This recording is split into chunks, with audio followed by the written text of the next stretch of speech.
Well, I'm joined by my guest already. He's with us via Zoom this morning. He's Mr. Derwin Howell. He is the co-chair of David Rudder's last big concert, his 7.0 show at the Sound Forge next Sunday. He's with us this morning. Good morning, Mr. Howell. Good morning. Good morning. Well, thank you very much for joining me this morning. David Rudder's last big concert, his 7.0 show. Let's start with that, 7.0. Precisely what is that alluding to? 7.0 is the third in his series of 5-year every 5 years. He started off at 6.0 when he turned 60, 6.5 when he turned 65, and no prizes for 7.0 being now he's going to be 70. And the show is on Saturday, not Sunday. So it's on Saturday night, May the 6th, which is actually his birthday. So he's having a big birthday party for Trinidad and Tobago to come join him in celebrating his 70th birthday.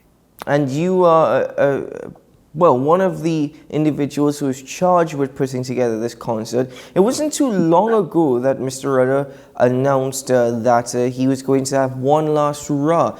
Tell us about the planning and the development of putting this project together. Right. So I would say maybe about 3 or 4 months ago, David came to myself and Dennis Ramdeen, who is the other co-chair of the event, and asked for us to work with him on putting together this event. I mean, you mentioned it's the last hurrah. I mean, I wouldn't call it the last hurrah. I would say it's his last big, what we call long form show. But David will still continue performing, but he's not going to be doing these long, what he calls marathons. So putting it together has been, as with any event of this nature, challenging, but certainly doable. This is a show that David wanted to have a good spectrum of his music put out there.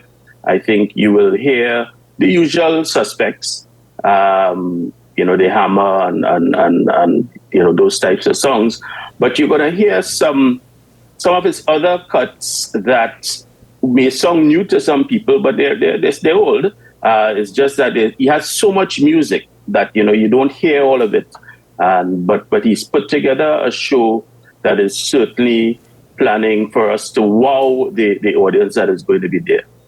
7.0 also alludes to his age, as you mentioned earlier, but you said we're going to hear a lot more than just the usual suspects. We're going to hear, the talent that Mr. Rudder has, certainly, and his ability to write songs. I'm pretty sure there are many more that many of us are not familiar with. But how much is this concert, seeing that we're referring to it as his last big concert, is reflective of 70 years, an individual, a musical icon, and somebody who people would refer to as a legend in the industry? Right. So David has been out there as a headline, I would say, for maybe the last just under 40 years. He came onto the big scene, if I could call it that, in 1986, and David does and has attained icon status, I would say. He's been celebrated locally and across the Caribbean. And his music has, told stories not only for Trinidad and Tobago, stories at a personal level, but he's a global ambassador and a global storyteller. He looks on at the rest of the world and what is happening, and he sings songs, he tells stories, he comments on world events. Of course, I think his music and the popular songs tend to be the ones that are sort of the jumpy carnival ones and so on, and certainly the more what I would say hit home ones for Trinidad, calypso music and so on. But there are a lot of other songs that David has sung over the years, like Heaven, which comments on the genocide in Rwanda. Yes, yeah. Day of the Warlord, in Somalia. So a lot of great music that, and some of those cuts, some of those more philosophical and sort of commentary songs we're gonna hear as well. I think, you're speaking about that, and I'm also thinking about his album Haiti, and that tribute to glory and For suffering sure. in his song Haiti. But speaking about glory and suffering, that diagnosis of Parkinson's, I mean, surely it's very unfortunate, but it's also sad for all of us to know that Mr. Rudder is going through this. But he still has the power, he still has the mind. It's just a matter of it's time that he slows it down a bit. Right. So, David did come out and indicate his Parkinson's diagnosis, and you can only imagine at a personal level that is something that he really has to come to terms with and grapple with, and I think he has done that. David is no stranger to adversity. Most would know that as a child he suffered with polio, and it was just, I think, another of the challenges that David has had to overcome.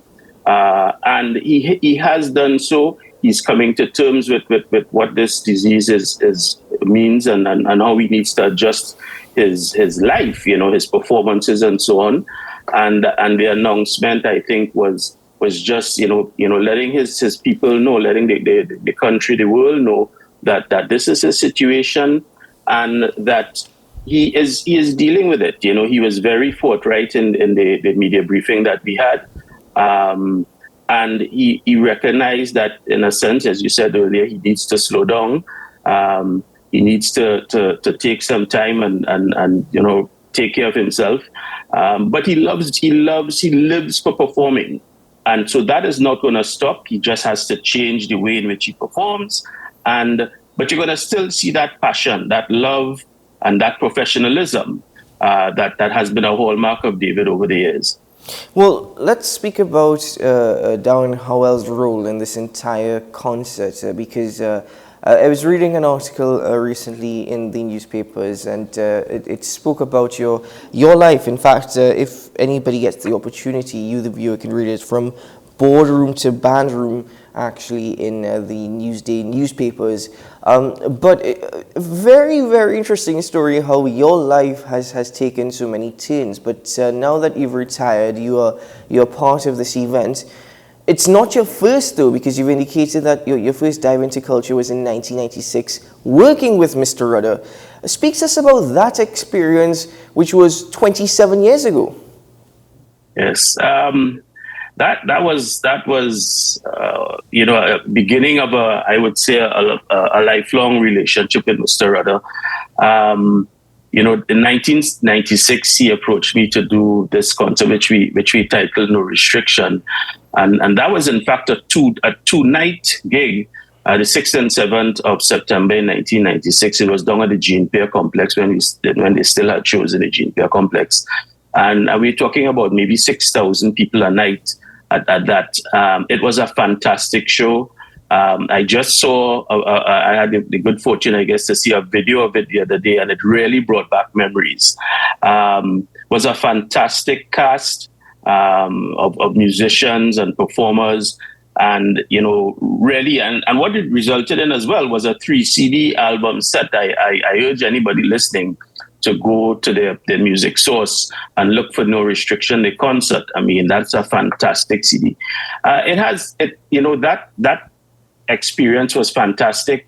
We did 2 others after that, which would have been Shakedown Time, and International Chantwell. And I also had the good fortune to work with himself and Tony Hall on the brand new Lucky Diamond Horseshoe Club, which was a show we put on in 2006, I think it was, at Hilton, at the Queen's Hall, which was a play that was written by Tony Hall. But furthermore, I mean, since 1996, 27 years has passed. I mean, the industry has evolved, performances have evolved. And most recently, I was having a conversation with a historian who suggests that even Carnival has evolved. It's not necessarily what it is, but it's still Carnival because it's still a celebration, it's still freedom. But what about Mr. Rudder and his performance? Has his performance evolved over the last 27 years, or is he still the standard of which we were accustomed to, that level of energy, that level of talent, and that power that came just from his voice, just from his presence on the stage? Yeah, well, there's a concept called aging, and of course, as he gets older, he's not going to be as capable. But you know what? The power of David is in his music. The fact that if you hear the opening lines of calypso music or of madness or of high mass, you know exactly what is coming, and I certainly know what your reaction is going to be. So his music has lived on and will live on. He has adapted his performances. He has done a lot of collaborations with some of the younger artists. He is also very passionate about passing on the skills, or passing the torch, if you would call it that, to some of the younger artists, and he's worked with a lot of them over the years, and he continues to change his music, his art in line with the times.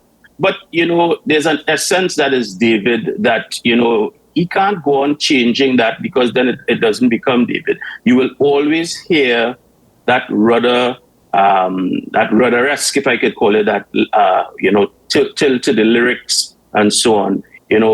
We hear a lot of his music, and we hear the rhythms and the melodies. But when you listen to the lyrics, and I think sometimes what he does is he slows down the song a little bit so you could pay a little more attention to the lyrics. And there's where you understand the mastery and the magic. The mastery and the magic, I love the use of that terminology, because one thing I've always appreciated, he has the rhythm, he has the power. And what you just mentioned there, the lyrics, I think I've always referred to him as a poet, not just a calypsonian, but certainly as a poet. But there may never be another David Rudder. In fact, I don't think there could ever be another David Rudder. And though he is committed to passing on and sharing his wisdom, his experiences with the younger generations, do you think that there will be the acceptance of music that Mr. Rudder has produced, or music like he has produced in the past by future generations? Because some might argue that level of appreciation is dying.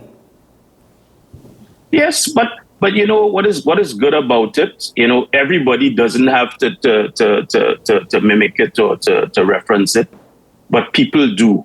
This year, Michael Teja spoke in his song Hall of Fame, and he references David Rudder. Mm-hmm. People have sampled his music. People have done covers of his music, and that tells you that people appreciate the music. And they put their own spin on it, and that's fine. At the end of the day, if we go to other genres and pop, people sample and bring back older music all the time. And I guess that is what is happening with David. I think the newer performers understand that for their music to grow, there's sometimes the need to kind of reference the history, reference the sort of fountainhead. Right, and I think David's music is part of that fountainhead. There are a lot of other great performers, that have gone before: Kitchener, Sparrow, Growling Tiger, the Roaring Lion, and they have all been sampled as well, and people have sung their songs over, and the same thing is happening with David. So I have no fear that the younger generation will reference his music and will interpret it and put their own spin on it. The reality is David Rudder's music will live on. The legacy of David has already been cast. It's just a matter of it's living its own life now. Mm-hmm. Well, just as we're coming towards the end of this conversation, and Mr. Howell, thank you very much for joining me bright and early to have this discussion. Something else that stood out to me. In 1996, your first dive into culture, working with Mr. Rudder, there was no MC at that particular performance. But you've also indicated that there isn't going to be an MC at this concert on Sunday. It stood out to me because it's quite unusual at some of these concerts to not have a master of ceremonies. But is that just because the show is going to be so packed and we are going to expect so probably not surprises as such, but certainly a movement of the crowd, a flow that the MC is just going to break that up? You hit the nail on the head. We want people to pay attention to the music. This is a labor of love for David. He's worked with some of these musicians for nearly 40 years. And the reality is the show doesn't need an MC. David knows what he's doing. The band knows what they're doing. We have people backstage that will keep the show running. You're going to hear music that will just wow you. The MC, I don't want to say gets in the way, but as you say, I think it breaks the rhythm. When you enter a rhythm, I think that is something we just need to leave it be and let people enjoy it, and that is certainly what we plan on Saturday. You have me saying Sunday as well. On Saturday, and we have some surprises up our sleeves. I mentioned to somebody we have guest artists, and these are going to be GUESS. You guess who is going to come? And I think at the end of that show, as when I asked David what does he want people to think or to be going through their minds when they're walking out of the Song Forge on Saturday or maybe early Sunday morning, he just wants them to say, wow. Yeah, certainly. Well, Mr. Howell, thank you very much. I'm very much excited for this performance, and I've had the opportunity to speak to Mr. Rudder before, and it was I quite enjoyed that conversation, but I'm all very much appreciative of your time this morning on AM Prime, and thank you very much. Thank you. Thank you so much. It was a pleasure being here. I checked this morning. We actually have about 69 tickets left. So go get yours online. And we will be live streaming the show as well. So check our social media on that. Excellent. Well, Mr. Howell, thank you very much. Do have a good day. And thank you. This is the final lap before Saturday. So best of luck to you. Indeed. Thank you so much. Bye-bye.